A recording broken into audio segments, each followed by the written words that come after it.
To all who come to this happy place, welcome. Please stand clear of the doors. Por favor, manténganse alejados de las This here's a wild ride in the woods. When industry doors change.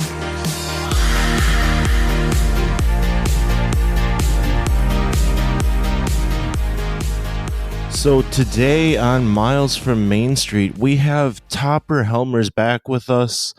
I got to spend a couple of hours talking with him, and he has some great stories. And I'm presenting to you the first part of that conversation today.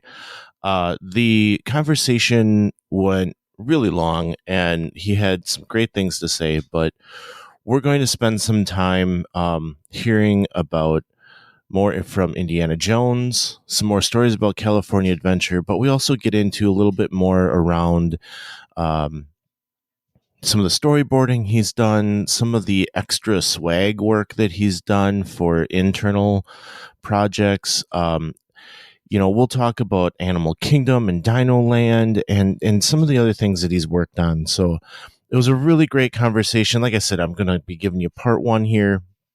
But before we get into it, I want to remind you the Haunted Mansion movie is coming out at the end of July. We do not have showtimes yet. They should be coming pretty soon, I would think. So keep an eye on our Facebook community group. That's Miles from Main Street Community. I will put a link in the show notes for sure. Join us there. Topper has been posting a lot of great information there and pictures of some of the work that he's done.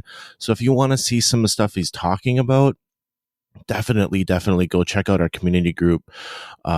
We have a lot of great stuff out there from him. There's also an event pinned at the top of the group for the Haunted Mansion movie. Like I said, we will be meeting July 28th here in Green Bay, Wisconsin, and we will have a showing around 6 o'clock that we'll go to watch the movie together. We're going to go to a local establishment afterwards. I will keep it family friendly as much as I can. But it is Wisconsin. There will be drinks involved, I'm sure. So please come on out. We'd love to have any and every one of you join us for that. And I will keep the event updated with the information as I get it. And I will let you know on here as soon as I have information as well, as far as what that showtime is and where we're going to go meet afterwards. It's going to be the Bay Park Cinema in, it's actually Ashwaubenon, which is near the Green Bay Packers Stadium. So we'd love to have you come join us there. Also, go hit that subscribe button and share this with a friend. You'll hear Topper talk. He's trying to get more people to come out and talk with us. We had Tom Thurdarson already. I'm going to be running another conversation with him. There are a couple of points that we did not get to hit with him. And then Topper has given us some other names that we're working with, trying to get more Imagineers on the show, trying to get some of these guys that you don't hear about, don't get to talk to very often, and I want to hear their stories. I want to know what they've been working on. I mean, Topper's the first one that we looked for, and my goodness, he was in the initial meetings to start Disney's California Adventure. Like, that's amazing.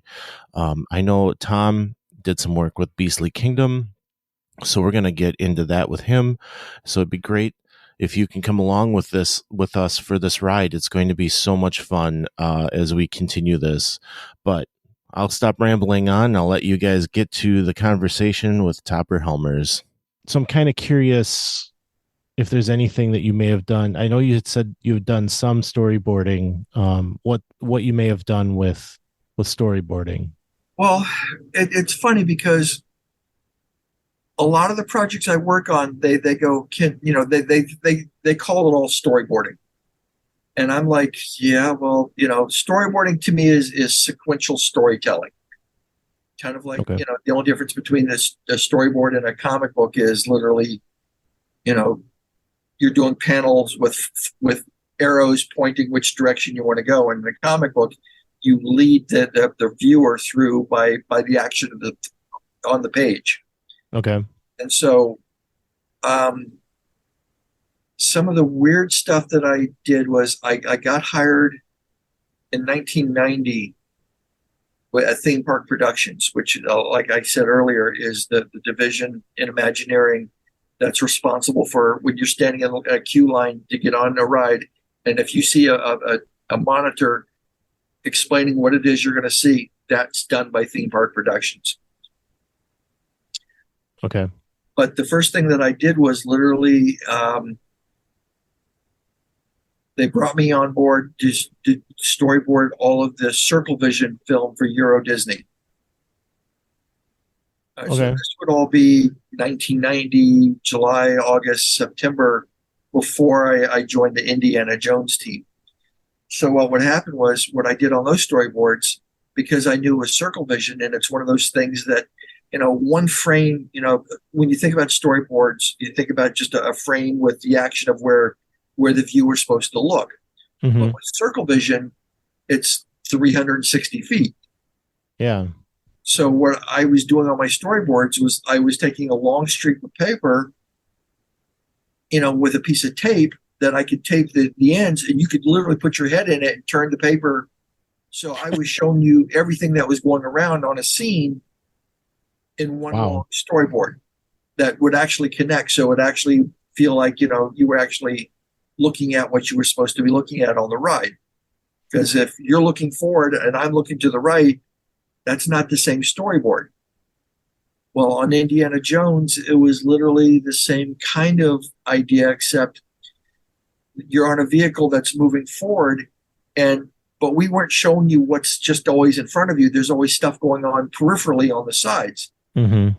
So I was doing storyboards with that were folded so that you're looking at the front and you're looking at, and the two folds up the side were it was like a horseshoe, so that you could actually get an impression of what's going on as you're going through a scene, if that makes sense. And then there's just storyboards or just illustrations that are just a moment in time for the ride or attraction. And if I can find more stuff, I'll post some more stuff in the next couple of days. So as we're talking here about some odds and ends, you were telling me about a letter jacket that has the monorail on it. So what is that about? Okay, so the story on this monorail jacket. So Indy's being built. I've already moved on to Animal Kingdom, Dinoland, and moving on to other stuff. And they're building the actual Indy building in the parking lot. It used to be the guest VIP parking lot at Disneyland. And California Adventure is not even on the radar yet. And so because of where they're putting the Indy building, they have to move the monorail. Okay. All right. Okay. So the guys that had to go out and literally rip down the monorail, or at least that section, and rebuild the pylons and everything else, they're out there working during that hot summer in the middle of a parking lot. So, there's no shade, there's nothing. They're out there building this thing. So somebody approached me about, can I do just a design for the thank you to the monorail team? And I said, sure. So one afternoon, at WEI, I drew out this design. I gave it to them. They said they were happy with it, and that was it. I was doing a lot of stuff like that. If you were doing designs for swag, or I used to do a lot of the buttons or the swag or T-shirts for the different departments, or if you were pregnant and you wanted to get a card signed by everybody, I was the guy that seemed to be doing a lot of that. And so this is all internal stuff, not like merchandise that was being sold. This is stuff nobody would ever see. Okay. So to make a long story short, about 3 months go by. I'm already off mentally doing other stuff, so I forget about this thing. And I get a call in my office going, "Where's your office?" And I'm like, "What do you mean, where's my office? Who is this?" They're like, "What? What do you mean by that?" I go, "Well, if you're HR, I'm going to give you someplace else to go because I don't want you finding me. It's a big building. I don't know what's going on." So they said, "No, we've got something for you to thank you." Well, I've got, I think, 2 or 3 of the T-shirts that they made for the team, but they made these Letterman jackets, and they did like 3 or 4 of them, and it's all embroidered. And they were walking up just to give me my jacket. And I was just kind of completely blown out of my socks. So the funny thing about it is every time we'd have to go down to the park, usually at night or in the day, I would always wear this jacket because there's stuff for just about every single piece of that park. You can, if you're an employee, there's swag for something for just about every single park, except for the monorail. There's like nothing for the monorail people. So I'd wear this jacket and they would look at me like, "Oh my God, where'd you get a monorail?" Like, well, the back, I designed it. And they would like, "Oh my God." I mean, it was like the Red Sea would part. I mean, people would get, "Come see this." They'd call the rest of the monorail team down. Those were some fun days. It sounds like it. It sounds like it. It's just a weird, very end of the Indiana Jones story for me. So I took it from the very beginning to the very end. So there you go. Yeah. If you wouldn't mind putting a picture of that out on the Facebook group, that would be awesome. Take a picture of it. That would be great if you would be willing to do that. And for everyone listening, Topper, you've been out in our community group putting pictures upon pictures that you've been finding from your time with Disney. And it's incredible that you're doing that for us. And I hope, if you're listening to this podcast, that you're going to jump out there and go see what he's been posting, because it's just amazing stuff. You recently, I think yesterday or today, you had put a colored picture of the Jeep on the Indiana Jones ride. The load, when really early in concept, when you were to get on you'd go to like a jungle cruise kind of a building, board your Jeep, and then go off into the jungle and go off into the temples. That was a real early drawing. I want to say like 91. Do you think that was before or after the idea of getting onto the jungle cruise and then getting off at the Indiana Jones ride? It was way before it was officially the temple of, the Forbidden Eye. I mean, okay. Way before that. I mean, most of the stuff that I have would be way before, Forbidden Eye was actually the official title. I mean, we were constantly looking for what you were racing in. You were with Indy and you were racing against time or the Nazis or whatever you were racing to get to the artifact. That's what the whole key was. And so we were going through all kinds of mythologies and histories and trying to figure out what it was we were trying to get. I mean, the very first drawings I did were all for, on Indy, were all Mexican, Mayan, Aztec kind of drawings, Central America.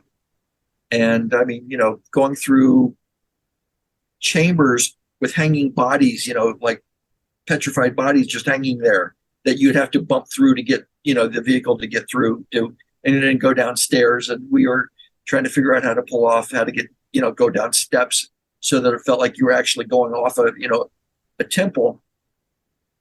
But there was a lot of really strange stuff in the beginning.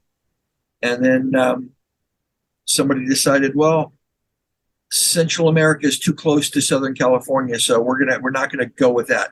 So let's look at India or someplace more exotic. So all of a sudden the whole sphere moved to trying to figure out what it is. I mean, where it is that we want to go, and what is it we want to show, and what is it we want to tell.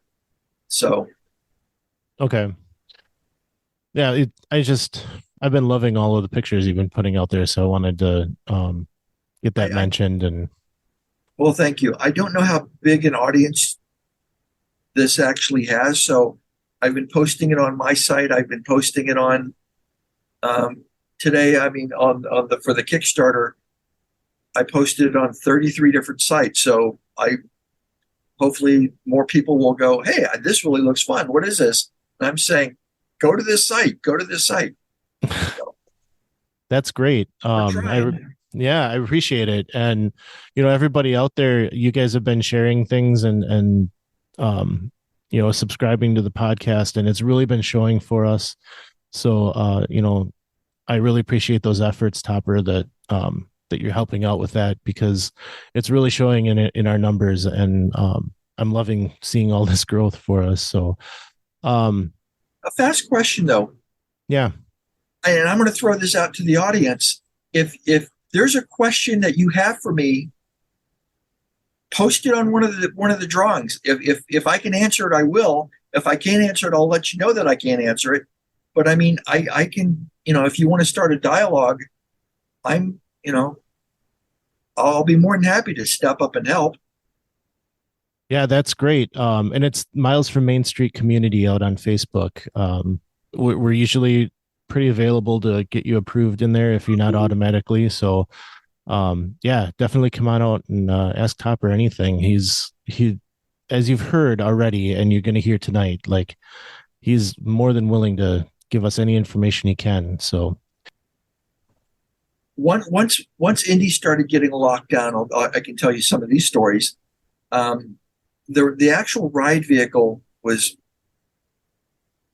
4 or 5 years ahead of.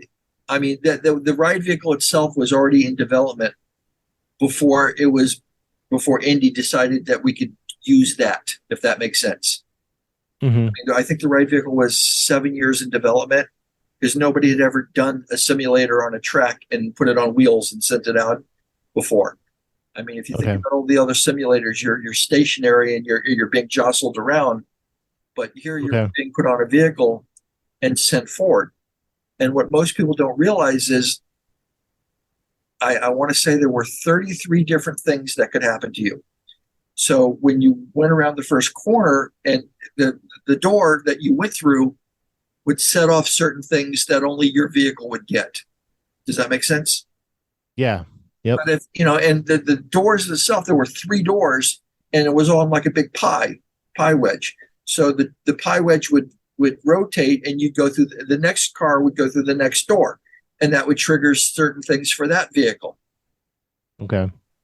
It kind of sounds like the trackless system that they've now been using in like the Remy ride and the Runaway Railway. But at the time when we did Indy, it was like picture like a big 8-track, or when you were growing up, the race cars, slot cars. Oh, sure. So you were stuck to a track. I mean, the track was the same for everybody. It was just the things that happened to you only happened to your vehicle. Okay. All right. That makes sense. It might be 30 or 40 times you riding that to get the same effect twice. I mean, there was times that I've on it that I've only seen some things once and only once. Wow. Okay. So that said, that we were going through all kinds of stuff, trying to figure out what we could do to you, what we couldn't do to you, what could this vehicle actually do or not do. So they rented a building out in Valencia, which is, 30, 40 miles. Valencia is out by Magic Mountain. And they rented this giant building and they built a track. And that's where that was the initial test track, because we didn't know what this thing could do or not do. I mean, if you were going to run it, 15 hours a day, is this thing going to hold up? And what they found out really fast was the first time I ever got to ride it on the test track. All right, so it started up going up a ramp. You made a big horseshoe. You came down the ramp. You made a right turn. You made another real fast straight away to another horseshoe. You came back around and it came back around to the ramp going back up. So in their head, the test track was you went around twice. And when they did it in the dark, literally, if they had done the actual opening of the ride as fast as we were riding it on the test track, you would go around a corner. You were hanging on for your life. Your glass, would go flying off. Oh my gosh. Your hat would be gone. You were just literally hanging on. They were doing like 30, 35 miles an hour. And that doesn't seem like a lot until you're hanging on, going around a corner, and the thing is twilting and shifting on you as a simulator will. It was just outrageous. So I did. The next time I talk to you, I will pull out a bunch of Disney T-shirts and stuff. But I did the test track design. But when George Lucas came out, they brought him up to the test track, and I was on the team that. So the second time it goes, so you do the whole ride, and on this, it comes around the second time off the ramp. You come around the horseshoe, and all of a sudden the car stops and it goes, nose first, and all of a sudden it starts, it sounds like the engine stalling. And that's where we had a fake ball that we had to push by hand at you. And I was on the team that pushed the ball towards George Lucas. Oh, jeez. So that's when the engine starts up and all of a sudden you make a fast right and you swerve out of the way of where the ball was going to, run you over. At Disneyland, that's a different, they did it a different way, but, there's not people behind that ball pushing it, and pulling it back. But I think I'd be going, don't let this fail. Don't let this fail. Well, I mean, the ball was never going to hit but that wasn't the point. The point was the car nosedove and the ball came at you. So it felt like it was rolling at you, and then it starts up, backs up, and then goes. Yeah. So there was things that we didn't know we could do or not do. So, I mean, there was things that we had to go down to Disneyland to test. The Jungle Cruise, once we knew that the Jungle Cruise was going to be stopped and we weren't going to have to go through that, and they were going to cut a channel out of it, we got it. The Jungle Cruise went down for a rehab, and so we got to go down to the park and walk the Jungle Cruise.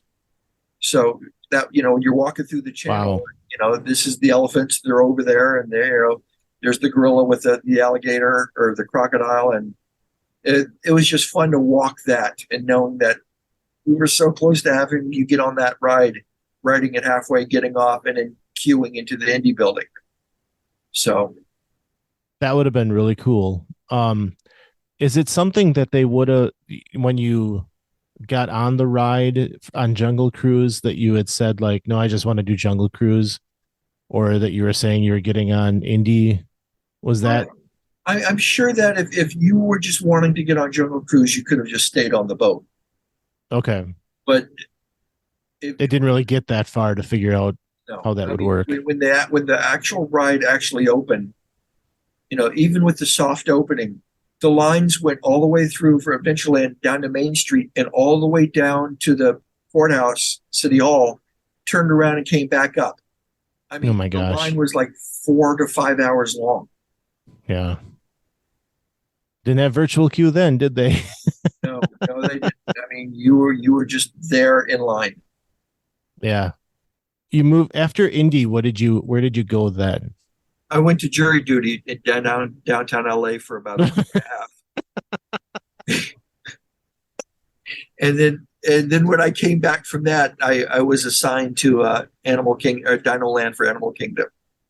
Okay. And you did post a picture of the playground, right? Like was like some early work on the Playland? Okay, so what that wasn't for Indy or for Animal Kingdom. That was for Disney's California Adventure.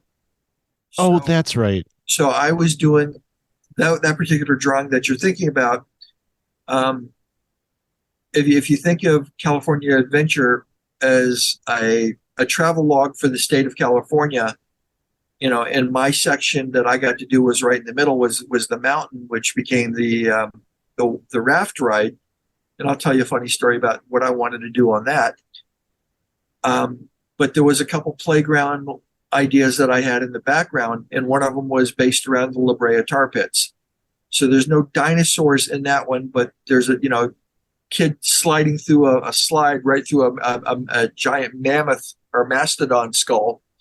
So that's what I was thinking of. Yeah. Yeah. It was all prehistoric stuff, but it was all stuff based around the La Brea tar pits and all the prehistoric animals that were indigenous to Southern California. I found a handful of drawings that I'll start posting over the next couple of days from Dinoland. So you'll see some of what I was doing on that, but I don't have a lot of it. I really don't. So I have a question on that. Sure. Recently Don Hahn did an archives type of thing on YouTube where he was in a space that Disney doesn't even let you know where it is. I'm having trouble with the name of it now, but it basically stores all the artwork that has been done for movies and different things over the years. Is that kind of why you don't have a lot at this point? Is that did they keep that to store? Okay, so at Imagineering, which is at 1401 Flower Street, you've got the main building, and then you've got auxiliary buildings all around. So like the Mapo building, which was across the hall or across the parking lot, that's where they were doing Disney's Tokyo Seas. That's where the original Mapo building, I think, is. I want to say that's where they filmed the original 20,000 Leagues. Some of those moments there, they built a big tank there. Okay. Then the next building over would be the bowling alley building. So if you remember the Quentin Tarantino film, the big dance number between John Travolta and Uma Thurman. Uma Yes, Thurman. in Pulp Fiction. When they go to the Jackrabbit Slims, I think is the name of the building. That's the bowling alley. So they okay. in front of that building for that movie. But that's that was a whole different building. Behind the 1401 building, the main parking lot that you come in and park in, there was a library, and they had the original WDI library, but they also had Walt's original library from the studio. So that's all built into one big library. But they've also got an archive section that they take all the art, and they record it, they stamp it, they seal it. It gets put away in big flat folders and files, and you never see it again. However, let's say you're working on a project that you want to look to see how somebody else did something, then you could go ask for the art, and they would give you the art. So if you wanted a Herb Ryman painting to see how he did something, they would actually give you the painting. So you're walking around holding a $30,000 painting that you could stick in your office just to study to figure out how he did it. I mean, but you coming off the street, you would never be allowed in there. Right. So when we were on Indy, we were on a building that was down the block and down this dead end street, almost down to the freeway. It was called the Chastain building. But Disney Animation was across the street. Their archives were literally across the street. So once they decided that Indiana Jones was going to be kind of in India, I walked across the street with my name, with my badge, and I asked to see what stuff from the Jungle Book they would let me have. And they're handing me boxes of, pan backgrounds with, all the characters walking across it. And all I want to look at is how they were looking at temples and the different stuff from the movie. So I got to be fairly friendly with the people over at Danimation, because they would, they would find out really fast that I knew I knew what I was talking about, because I had been a Disney junkie for a long time. And they would hand me, stacks of animation cells and go, we don't know what these are from. And I'd go, my goodness. I don't have any clue what these are, but this one is from Mickey Mouse and the house cleaners or whatever. I would name off the cartoon that, I would. So I named 30 or 40 pieces out of 300 or 400, but they wow. literally hand me when they hand you a cardboard box and you open it up and there's a pan background from the Jungle Book with like maybe 30 cells of Mowgli and Bagheera walking across in sequence, and you're like, somebody scream fire, please scream fire. This whole box is going with me, and I'm going to save it, and you'll never see it again. I wouldn't have really done that, but no. But I mean, that's something that with just watching the video that he did, they're pulling out an original Steamboat Willie picture, and it's like, to be able to stand in front of it, much less be able to hold something like that. Like you said, Jungle Book, like that's incredible. So you started bringing up Grizzly Peak at California Adventure. So the people that I was answering to were, it was like we knew that we had to get you up to the top so that, because that's the way water raft rides work, that they get at the top and you work your way down through and then you do the drop it and you get to the bottom. And what I wanted to do was, I didn't want to do a traditional, you get on the lift and it goes click, click, click, click, click, click, click, click, click, click, click, click, click, you get to the top. I thought, let's do something a little bit more fun. So using hydraulics, I wanted to, all of a sudden I wanted you in the raft, you float through, and then all of a sudden geysers are going off, and all of a sudden you get to a spot inside a cavern where the geyser picks you up and just lifts you straight up and then drops you off at the top. That sounds terrifying. Oh my God, it would have been so much fun though. I mean, here you're the raft, you're strapped down and little geysers are going off around you because California has a lot of geysers, and all of a sudden you kind of get pushed into a cavern, and all of a sudden, just like at the end of, or the movie Journey to the Center of the Earth, where they get on that raft and all of a sudden the volcano just launches them back up. That's what I wanted to do. And they looked at me like I was out of my mind. I was like, do you know how expensive that will be? Well, no, I don't. You're asking me for ideas. I don't have a clue to how much all this stuff costs. It's just a big hydraulic lift that's going to lift you and then drops down for, and you'd have 2 or 3 of those. So every couple of minutes, every minute a new one goes up. I mean, it can't be any cheaper than, putting industrial ice machines up on top of the roof of Indy. Worked for about a month and a half. As far as I know, those things are still up there. And now we had to talk about riding Splash Mountain backwards. All right. So we knew that there was going to, the raft ride, there was going to be a moment in the ride where we were going to have to go down a drop, down a slope. And because you're sitting in a raft, you're not in a typical raft. You're in a raft that you're all facing inward. And somebody was going to be going down that thing backwards, and 2 other people are going to be going down it like 3/4 backwards. And we didn't know if the raft could actually do that. We thought, there was thoughts that, you could actually go down it, hit the bottom, and then flip or do whatever, because the raft's not attached to anything. It's, it's just, and you never know who's going to be the one going down backwards. So to even see if we even liked going down backwards, we got to go down to the park one morning, and the whole team, we got to go ride Splash Mountain backwards. So to me, it was a much more enjoyable drop. So when you get to the big drop at the end and you go down it backwards, when you can't necessarily see it, you're not, I like roller coasters, but my roller coaster days are gone. So I'm not a big fan of being dropped. And going down it backwards suited me just fine. So I was okay with that. It's something that I can guarantee a whole lot of people have never gotten to do before. I'd like to try it. It was actually a lot of fun. Other things that I pitched for the raft ride were there was that moment where you're in the canal that you're traveling around the top of the mountain and you're working your way to the drop. And there was that moment where in every Disney ride, I guarantee you can always find that one spot that says "Do not enter," and that's the place you want to go. And I was going to have this stream that all of a sudden you went crashing through the sign that said "Do not enter," and all of a sudden I wanted you to think that, oh my God, what just happened?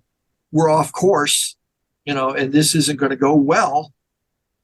There was a moment that I also had I don't know if I could have actually pulled this off. I did about 4 or 5 drawings on this. These were actually storyboarded out where you heard the thunder and lightning in the background. And all of a sudden you would hear these reports, you'd go by like a little shack or something, flash floods in the area.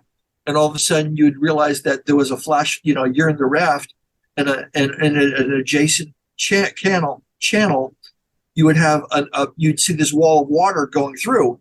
And all of a sudden you're racing against this wall of water where all of a sudden I wanted to do it where it literally hit a ramp and shot over you as you went under it. Oh my gosh. And then it went on, off on its own, and you just kept going down the channel that you were on. The problem is I foresee it later was that I don't know how fast you could pull that off, that it would be for every single raft. And, they weren't going to let me go, every 4th raft is going to get that. Yeah. Oh, we got to do it for Indy. You got 33 different rides for Indy. I want to do something different for, maybe we do something different like that for everybody. So That would be, I love that idea. Like having the water jumping over you. I would think that would be possible.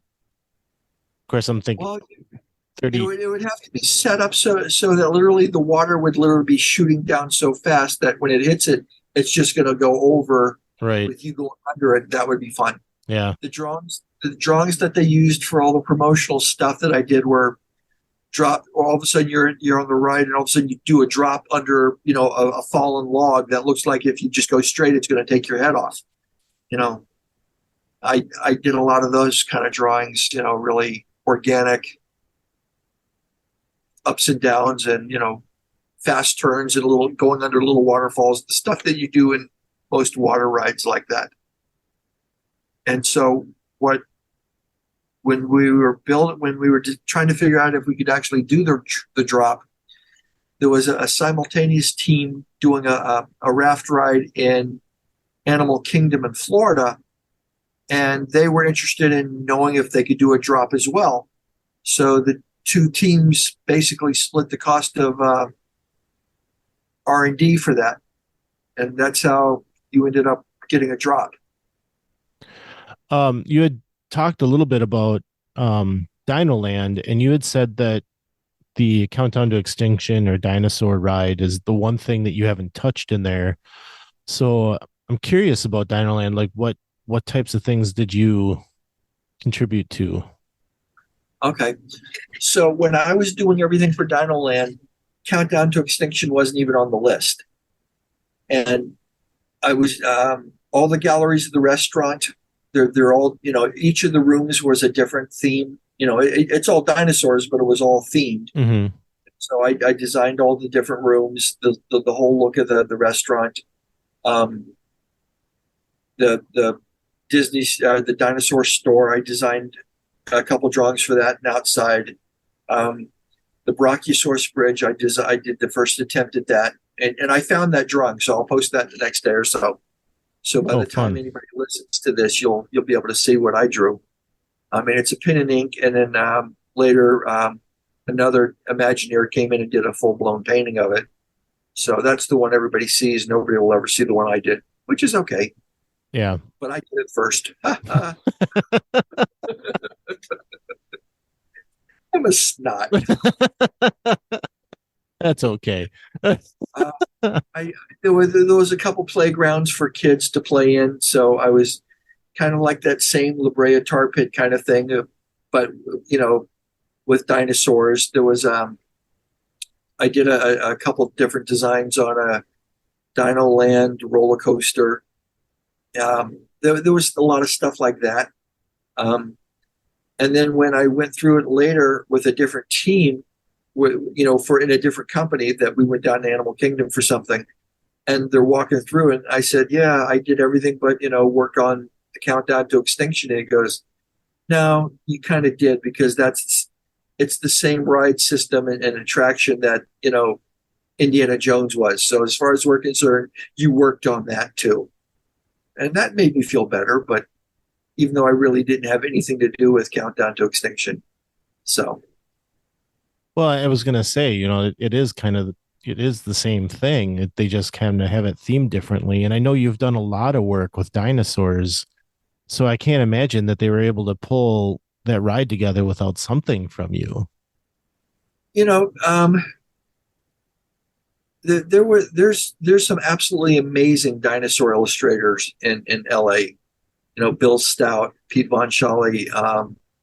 There's some amazing dinosaur illustrators, Okay. And some of them have worked for Disney. I mean, so getting some, I mean, I'm by no stretch of the means, a dinosaur expert, but I mean, if you ask me to draw a T-Rex or an Allosaurus or a Spinosaurus or, an Archelon or whatever you want, I mean, I can certainly draw it without reference, but I've got a whole 30 books of just nothing but, dinosaur illustrators and stuff over here on a bookcase. So it would be really simple to find somebody else to draw or storyboard that whole thing out without me at all. And then the only other things in there that like I said earlier, was the the T-Rex skeleton of Sue. Yeah. You know, Disney was, I was telling you stories about how Disney, the people that I was working directly for, thought that, they were Disney and they could just call the museum and get whatever they want. And I was telling you these stories that it doesn't really work that way. Yeah. Yeah. Museums don't actually want to give you unless you're giving them something back. And so when Sue came up for auction, the Field Museums, Disney, and there were three other big corporations that all pooled their money to get, the Field Museum got the actual skeleton, but the rest of them all got cast off of it. Okay. And that's what so that's what the T-Rex down right before Countdown to Extinction is. And then the other thing that I had no idea, and I think I shared this story earlier, was that I was standing on this bridge looking down, and I'm reading the sign, and it's talking about the American crocodile.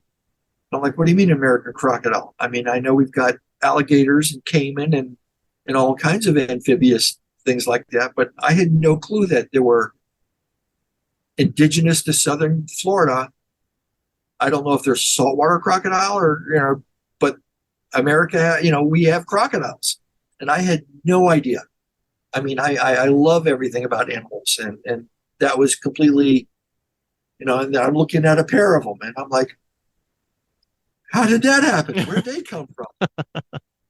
So that was kind of like a big aha moment to me. Like, I can draw dinosaurs all day long, but all of a sudden here's a real one. Yeah. And these crocodiles weren't small. Interesting. Some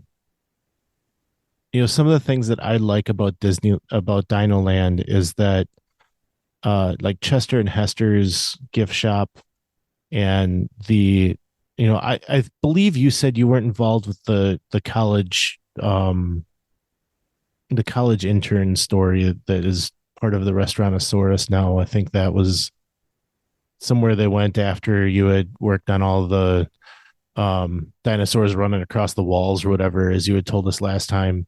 But I'm kind of interested in where some of those stories may have come from that we see nowadays, and what you had your hands in.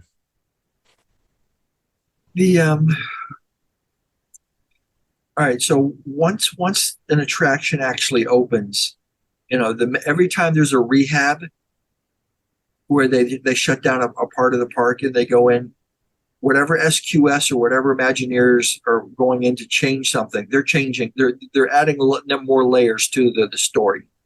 Okay. And so the stuff that I was doing, I knew how many galleries or rooms that were in the restaurant. And when you finally get to see the pictures of what I was drawing, I mean, it was just this giant tin roof, building that had lots of outdoor eating and indoor eating, but all the indoor eatings, I mean, one of them was like a big lunch room, and then there was smaller rooms, and each room would be themed differently. But when I started drawing all that, I was just, having fun drawing. Here's a tin roof, and I'm trying to make it look like an archaeological dig. So there's crates and boxes, like, the bones are already, plastered up and getting ready to be sent back somewhere. Okay. But I had dinosaur bones and skulls laying all over the place. I had a couple of Styracosaurus skulls, which it looks like a Triceratops, but it's got a lot of points across the grill. And I remember my manager going, "Where can we get one of those?" I go, "Well, you can probably fly up to, up to Northern Canada, because, one of the biggest paleontology finds was in Canada. And they were finding all of this stuff there. So you might be able to go up and make a deal to get castings off some of that stuff up there. Mm-hmm. But you're not going to just go to, the local Museum of Natural History in LA and make a deal, because they don't have one." So I was drawing a lot of that stuff. I was, the insides were everything from movie memorabilia, every dinosaur movie ever made, movie posters. There's Raquel. I did, drew Raquel Welch in the 1 million year CB, BC poster.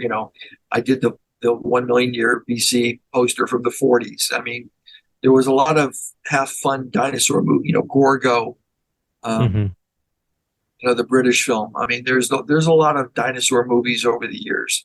King Kong, so I was kind of decorating one room of just nothing but movie memorabilia. Now, another gallery was just, I wanted to do giant murals of Charles Knight murals, the king of dinosaurs, and the stuff that we all grew up on. If you go into the Field Museum in Chicago, they've got a nice dinosaur collection, but I don't care. It's the Charles Knight murals behind all that he was doing in the 20s and 30s when they were just finding bones and had no idea what this thing looked like. And he was doing them. He was doing those paintings. So I wanted to do a lot of that kind of murals and graphics in the background. So let's talk Disney World a little bit. You did some work on a Jungle Cruise rehab. You did some work with Rock and Roller Coaster, and then you say Buzz Lightyear character concept designs. Okay. Buzz Lightyear, we're not going to recreate the wheel and redesign Buzz. What I was being asked to design were characters from Zorg, giant bugs, and the things that you were shooting on, because they knew it was going to be a shoot ride, a laser shoot ride. Yeah. You're on the vehicle and you're trying to get points, and everybody's shooting at different things with the targets with the Zorg logo on it. And so it was like, you just don't want to just drive through and just draw shoot at 800 different Zorgs. What else could we do? So there was mechanical robots and evil robots and giant insect robots. I mean, it felt more like a Transformers study, so I did a lot of drawings like that. Okay.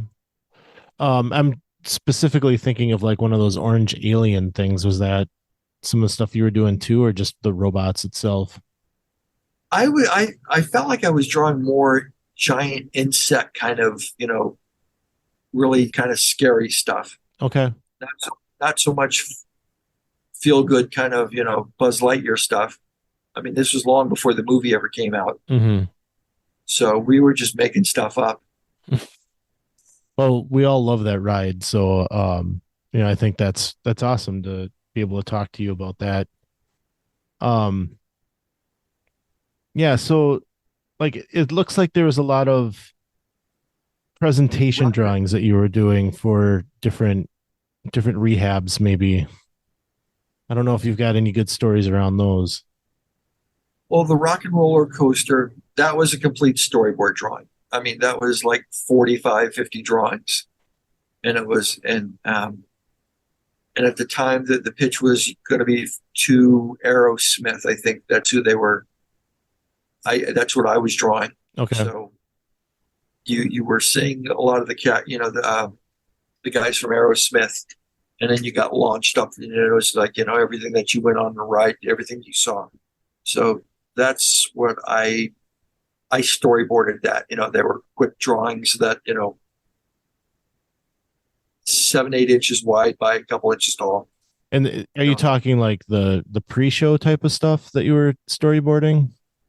Yes, and the actual ride. Okay. So all the way through. So, I mean, is it like, we've talked a lot about the work you did with Indy and California Adventure. I mean, is that is a lot of the same idea that you did with Rock and Roller Coaster? No, Rock and Roller Coaster was more traditional storyboards. Okay. This is where I want you to look. This is, it's like, you cue this to the right. You put an arrow, leading the viewer to the right. So that you're going to go straight and go to the right, go around a corner. So these were the boards that were actually going to be, these were storyboards, as opposed to the indie boards, which are more illustrative, moment in time kind of thing. But you could go back and arrange them however you needed to arrange them, where Rock and Roller Coaster got storyboard 1, storyboard 2, storyboard 3, 4, 5, 6, 7, 8, till the ride was done. Okay. So So you weren't necessarily building the story at that point. You were just kind of telling. The story was already written. Yeah. Okay. And all I had to do was just flesh it out so that somebody could actually look at it and go, oh, this is what you're talking about. Okay, I got it. So I'm gonna have to ask this one. You were doing some rehab illustrations for Haunted Mansion? I've actually found 3 of them. So Oh my goodness. So I will share what those are. So Bob Baranek, who was, him and Gary were the 2 people who started Indiana Jones. I mean, it was their idea and they ran with it. And then when Bob was sent down to the park for SQS, I got to come down and do a bunch of Tom Sawyer rehab. I got to do a bunch of Haunted Mansion rehab stuff. So there was small scenes throughout different galleries on the ride that you would actually go through, and I'll pull those out, and I should scan those and just copy them in general. But I was there. Bob took me down and showed me the hearse. Okay. The actual hearse from the 1800s hearse that they parked out in front of the Haunted Mansion. Mm-hmm. Mm-hmm. Familiar with that? We're talking in which park? Disneyland. Okay.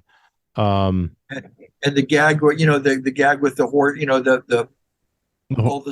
all the gear for the horse, and the horse is invisible. Right. But it's yes, they have that at Disney World as well. Yes. Okay. Yes. Oh, they've got one at Disney World too? Yeah. And okay. Just as you're coming in and the exit, well, both the entrance and exit is right. It's right there. So okay. So I got to see that when it was still, they had just gotten their hands on the actual hearse. One of the main people from the Mormon that was buried in this hearse originally, from Utah. And I want to say that's where they got the original hearse that they used at Disneyland before they decked it all out and set it up so that you would walk by it in the queue. Okay. So.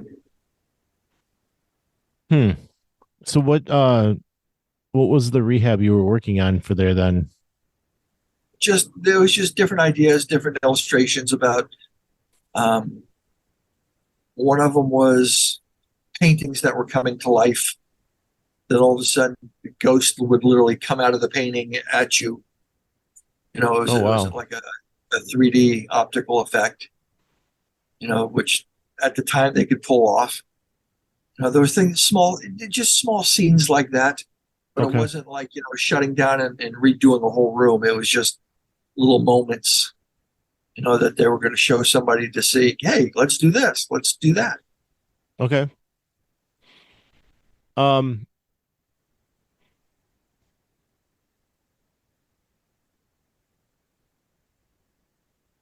I'm wondering, if we go back to California Adventure, is there anything in those meetings, those initial meetings, like after the conversation we had with you last time, like I just have this picture of you sitting with these people and just like burning a hole through the paper with your pencil because you're going so fast trying to come up with drawings and just paper throwing as you're going through it like really fast.